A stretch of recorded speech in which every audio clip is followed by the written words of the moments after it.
You can be surrounded by people and still feel like you're falling into an invisible hole, not because no one sees you, but because you don't even see yourself. There's a kind of loneliness that has nothing to do with being alone. It doesn't ask for noise or bodies or someone to hold your hand. It asks for something deeper. It asks, are you even there? For you, you've probably felt it.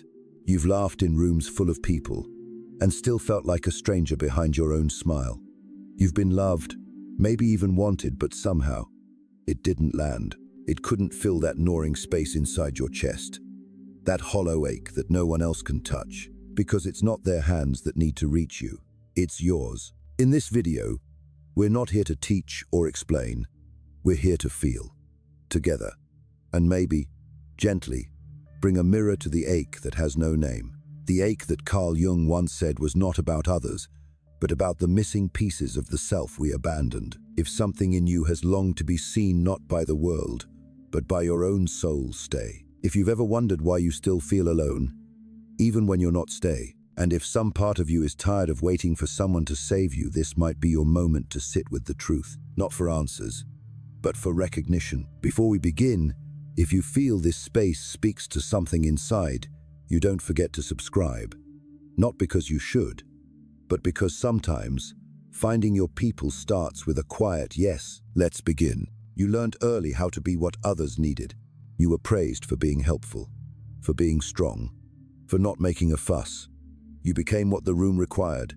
Quiet in chaos, cheerful in tension, useful in storms. But somewhere along the way, you lost track of who you were when no one else was watching. You started performing even in silence. You laughed a little louder than you felt. You said yes when your body whispered no. You apologized for things that weren't your fault, just to keep the peace. You offered more than you had, hoping it would earn you the love you craved. And when it didn't, you didn't get angry. You got lonelier, because it's one thing to be rejected by others. It's another to reject yourself over and over just to stay acceptable. That kind of loneliness doesn't feel dramatic. It's quiet. It's soft. It sits in your chest like fog you can't clear. You don't even realize you're missing until someone asks, "What do you want?" And you realize you don't know. Because you've been so busy being what the world needed, you never asked what you needed. This isn't your fault. You survived the way you had to. Maybe love in your world was something you earned, not something freely given. Maybe silence was safer than truth. Maybe dimming your light was the only way you didn't feel too much. And maybe, just maybe, you believed that being alone was better than being too much, or not enough, or worse, a burden. So you built a life that looked full, but felt empty. Friends who didn't really know you. Smiles that hid the storm. Achievements that felt hollow the second you reached them. A calendar so full it never left space for your own voice. You kept yourself busy, hoping you wouldn't notice the echo inside. But you do notice. In the quiet moments, when the show ends, when the lights are off, when it's just you. And there's no one left to impress. No one left to protect.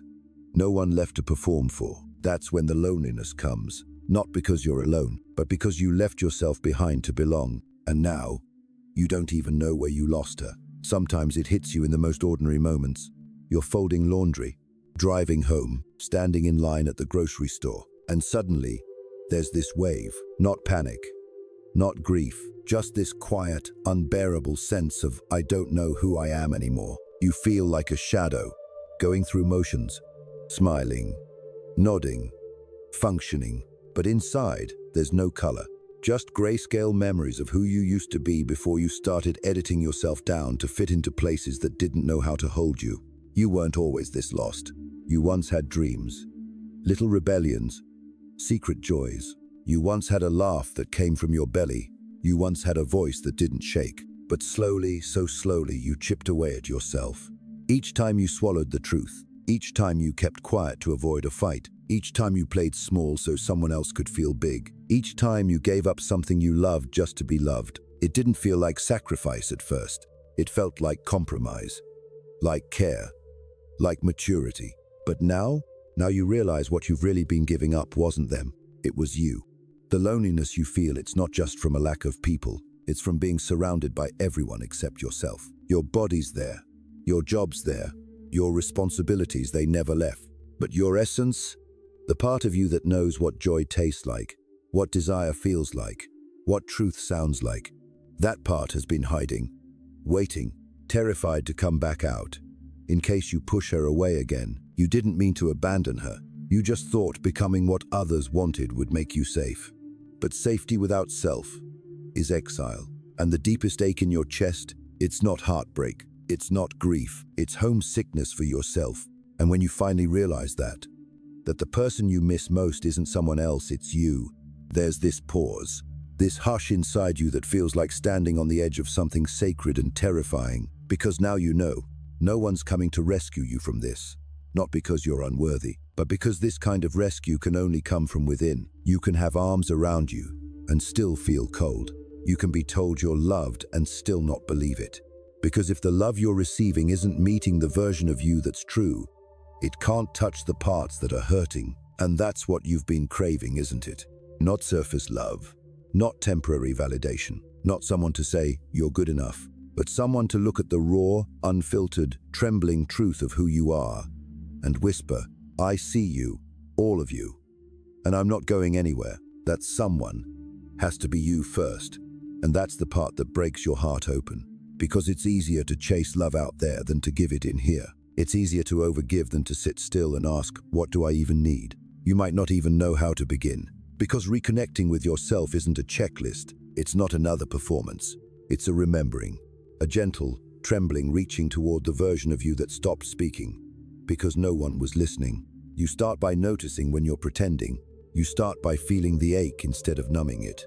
You start by whispering things like, I miss me, I'm scared, I'm tired of surviving, I want to come home. And it won't feel comfortable. At first, it might even feel wrong, because self-abandonment isn't just a pattern. It became your safety, but that safety is keeping you lonely. It's keeping you disconnected from the one person you'll never lose in this life, yourself. The irony, everyone says, just be yourself, like it's a door you can walk through. But for some of us, being ourselves means going back through years of silence, through rooms we locked shut, through masks we forgot we were wearing. It's not just healing, it's grieving. Grieving the moments you weren't allowed to exist as you were. Grieving the years you kept yourself small so others wouldn't leave. Grieving the love you gave that never returned home to you. But in that grief, something sacred stirs. A flicker, a breath, a soft, almost invisible voice that says, I'm still here. At first, you don't trust it. That voice inside it feels unfamiliar, like a stranger in your own house. You question it, doubt it, push it away the moment it says something that sounds like truth.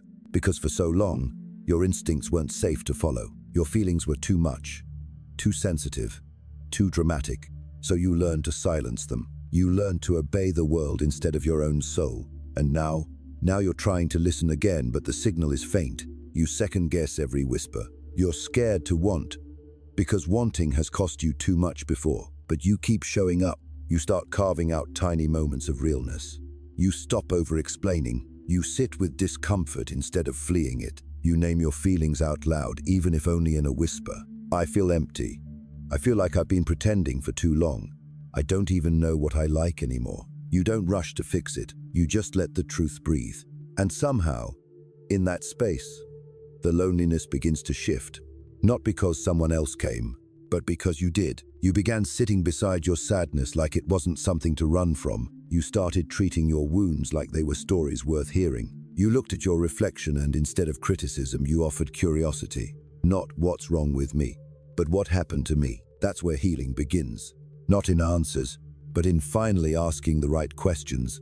And slowly the pieces come home. You remember how you used to laugh when no one was watching. You start craving the songs you forgot you loved. You catch glimpses of your old boldness, the kind that didn't ask for permission. You realize that the self you lost was never gone, just waiting for the day you'd stop editing her out of your own story. And now that you're here, she doesn't want perfection. She doesn't need a brand new you. She just wants honesty, presence, a promise that this time you won't leave her behind. Because the worst kind of loneliness isn't being without others. It's being without the truth of who you are. And now you're finding your way back, not in a rush, not with pressure, but with reverence. Because becoming yourself again isn't a goal, it's a reunion. There's a moment quiet, almost unnoticeable when the ache starts to loosen. You're not healed, you're not whole, but something shifts. You wake up, and for the first time in what feels like years, your body doesn't feel like a costume. You move slower, gentler. You speak with fewer apologies in your voice. You no longer fill silences out of fear. You let them be what they are, sacred. You no longer chase people who make you feel small. You notice who drains you, and you stop calling it love. And when the loneliness comes, and it still comes, you don't treat it like an enemy. You sit with it, you ask it what it needs. And sometimes, it just needs your company. You start catching yourself in real time. Before you'd shrink, now you pose. Before, you'd people please. Now, you hesitate and ask yourself if this is something you want. Before, your worth was built on how well you kept others happy. Now, your worth is built on a quieter truth. You were never meant to disappear to be loved. And the deeper you go, the more you realize this. Loneliness was never about not having people. It was about forgetting how to be with yourself in a way that felt safe. It was about abandoning your own heart in rooms where no one else saw its value. It was about splitting yourself into fragments to survive. But survival is no longer enough. Now, you want life. Now, you want wholeness. Now, you want the kind of existence where your presence is no longer a performance, it's a homecoming. So you begin again. You walk through your memories not to drown in them, but to gather what you left behind. The art you stopped creating, the feelings you locked away, the voice that used to roar before it learned to whisper. You bring them all forward, one breath at a time, one boundary at a time, one brave no, followed by an even braver yes to yourself. And something beautiful begins to unfold. You become someone you trust. You become someone your inner child would run to, not hide from. You become someone who doesn't need to be fixed, just loved, deeply, exactly as you are. The people around you might not notice the change at first, but you will, because one morning, you'll open your eyes and realize you are no longer lonely, not because the world changed, but because you finally came home to yourself. And coming home doesn't look like fireworks. It's not loud. It's not cinematic. It's subtle. It's choosing not to text them back just because you're afraid they'll leave. It's saying, "I don't like that," without a tremble in your voice. It's walking past the mirror and not flinching at your own eyes. It's eating when you're hungry, sleeping when you're tired, crying without apologizing for it. It's catching yourself in the middle of an old pattern, and instead of shaming yourself, you soften, you breathe, you choose differently. And sometimes you don't. Sometimes you still go back to the old habits, the old longings, the old ache. But the difference now, you know it's old. You recognize the wound. You don't call it truth anymore, you call it history. And that shift, it changes everything. Because healing doesn't make you invincible. It just makes you honest. You still get lonely, but now you don't shame yourself for it. Now loneliness is a signal, not a sentence. It tells you, you've been too far from yourself again. Come closer. And so you do. Not by adding more people, not by doing more things, but by returning to the quiet. By listening, you make space for your own voice in a world full of noise. And that voice, timid, gentle, wounded, wise, starts to trust you again. She speaks more clearly now. She tells you when something's off. She tells you when you're abandoning yourself again. She tells you when to rest, when to walk away, when to stay, and when to finally let go. And because you've stopped silencing her, you begin to live more honestly. You laugh when something is actually funny. You cry when something actually hurts. You say what you mean, not what will keep the peace. And even though this path is lonelier at first, it becomes fuller. Because now, when someone sees you, they see the real you, not the masked version, not the polished version, but the raw, imperfect, luminous truth. And that kind of connection, it's rarer, it's sacred, it's worth the wait. You no longer beg for crumbs of closeness, because the table you've set with your own self-respect is rich, and only those who can sit with your truth are invited. You are no longer starving. You are no longer exiled. You are no longer pretending. You are, finally, with yourself. And there is no lonelier place than a life without that. You stop rushing to fill the empty spaces, because now you understand they're not empty. They're sacred. They are the pause between who you were and who you're becoming. They are the breath after release, the stillness after surrender. You don't need to distract yourself from your own presence anymore. You're not afraid of being alone in a room with your thoughts. You no longer need the noise, the scrolling, the performing, because now, solitude isn't punishment. It's where you meet your truth without interruption. You light a candle, you pour tea. You sit with your own ache and don't try to dress it up or fix it. You just say, I see you, I'm not leaving. And slowly, the parts of you that were buried begin to rise. The part that used to dream without limit, the part that danced in the kitchen, the part that felt things fully and spoke her truth without softening the edges. She comes back, and when she does, something beautiful happens. You stop looking for someone to complete you. You stop handing out maps to people who never planned to stay. You stop offering explanations for your worth. Instead, you start offering yourself to yourself, fully, without condition, without waiting to be chosen. And the love that blooms from that, it's quieter than romance. It doesn't make headlines, but it's holy. Because now, when someone leaves, it doesn't unravel you. When silence stretches, it doesn't threaten you. When life slows down, it doesn't scare you. You are no longer filling your life with people just to avoid the echo. You've made peace with your own presence. And you know deeply that you are no longer lonely in the way you once were. Because now, you belong to yourself. And belonging to yourself means you can walk into any room, any heartbreak, any silence, and still be whole. Not because the pain is gone, not because the world is gentle, but because you are. And that gentleness, it becomes your power. You stop bracing, you stop proving, you stop begging for space in places that were never built to hold you. Because now you know, the most important relationship in your life is the one with the person who never leaves, you. And because you've returned to yourself, something begins to glow beneath your skin, not loudly, not for show, but in that quiet, unwavering way that says, I am enough, even here. You start to attract different kinds of people, not because you're trying harder, but because your truth is no longer hiding behind layers of performance. You draw in those who meet you in your fullness, not your fragments. People who don't need you to shrink, people who don't flinch at your fire or your softness. But more importantly, you're no longer trying to earn them. You're no longer chasing being chosen, because you've already chosen yourself.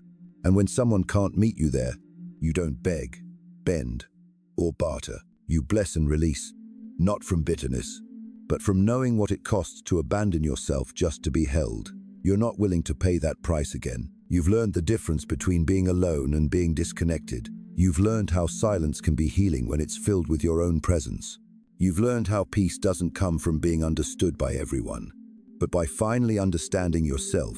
And even on the hard days, because they still come, you no longer collapse into the ache. You hold it. You cradle it like an old friend. You say, I know you. I've survived you before. And in that tenderness, you reclaim your power. Not by pushing harder, not by becoming louder, but by staying close, close to your body, close to your needs, close to the parts of you that were once told they were too much. You whisper to them now, you're just enough, because you are. You are the love you've been waiting for, the safety you've longed to feel, the home you've been exiled from. And the return, it's not a moment, it's a lifelong devotion, to wake up every day and say, I will not leave myself again, not for love, not for safety, not for approval, never again. And that perhaps is the most sacred vow you will ever make, to choose yourself over and over, until loneliness becomes solitude, until the ache becomes alignment, until the mirror shows someone you not only recognize, but finally love. You begin to live slower, not because you've given up, but because you've given in to presence, to depth, to truth. You stop running toward things that numb you. You stop chasing the next distraction that promises to fill the void. Because now, you know, there is no void, just parts of you that were waiting to be heard. You sit with your hunger, emotional, spiritual, relational, and instead of feeding it with noise, you listen. What does this ache want to tell me? What story am I still carrying that no longer serves me? Whose voice still echoes inside me? And why have I mistaken it for my own? You ask not to find answers, but to build a relationship with your inner world. You've spent years abandoning yourself to be accepted. Now you spend your days returning. You let yourself rest. You let yourself say no. You let yourself disappoint people who only loved you when you were convenient. And it hurts. It really does. Because letting go of your false self means letting go of the people who were only ever attached to the mask. But in that letting go, something purer emerges. People who love the real you begin to find you, not the filtered you, not the always agreeable you, not the I'm fine version of you, but the you who cries in the middle of the day, who doesn't have all the answers, who takes up space and says, I don't want to hide anymore. They show up. And more importantly, you show up fully, even when you're scared, even when you're shaky, even when you don't know what comes next. You show up for your life as it is, not as it should be. And somewhere in that brave showing up, loneliness begins to fade, not because everything's perfect, but because you're no longer abandoning yourself in order to survive it. You are here, alive, awake. And even when you are alone, you are no longer lost, because now you belong to the one person who was missing all along, you.